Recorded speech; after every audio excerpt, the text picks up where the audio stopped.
বিএসএফকে কাঁটাতার দিতে বাধা বিজেপির, যা নিয়ে উত্তেজনা ছড়ালো বৈষ্ণবনগর থানা এলাকার সুখদেবপুর বিওপির অন্তর্গত ভারত বাংলাদেশ সীমান্তে। গত 3 দিন ধরে সীমান্ত এলাকায় উত্তেজনা চলছে। স্থানীয় বাসিন্দারা জানাচ্ছেন, ওপারের বিজেপি ইচ্ছাকৃতভাবে বাধা প্রদান করে সমস্যা তৈরি করতে চাইছে। ভারত নিজের জমিতে কাঁটাতার দিচ্ছে, তারপরও বাধা কেন? স্থানীয়রা জানাচ্ছেন, ওপারের বাসিন্দারা এই 100 মিটার এলাকায় কাঁটাতার না থাকার সুবাদে প্রায় বিএসএফ এর নজর এড়িয়ে এপারে চলে আসছে। প্রায় চুরির ঘটনা ঘটছে। এছাড়াও ফসলি জমি থেকে ফসল কেটে নিয়ে যাচ্ছে। এছাড়াও অবৈধভাবে অনুপ্রবেশ করে ভারতের বিভিন্ন প্রান্তে ছড়িয়ে পড়ছে। এছাড়াও ওপারে রোহিঙ্গারা এপারে অনুপ্রবেশের চেষ্টা করছে। এই সমস্ত বিষয় থেকে রেহাই পেতে কাঁটাতার সমাধান। সূত্র মারফত জানা যাচ্ছে, গতকাল সন্ধ্যায় বিএসএফ এর আধিকারিকদের সঙ্গে মহদীপুরে এই নিয়ে উচ্চ পর্যায়ের বৈঠক করে বিজেপি আধিকারিকরা।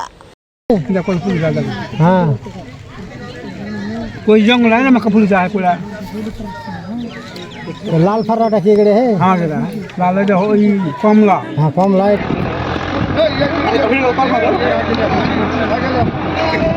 वीडियो करते रहे अरे दो हाथ धर এক করে মজা আসছে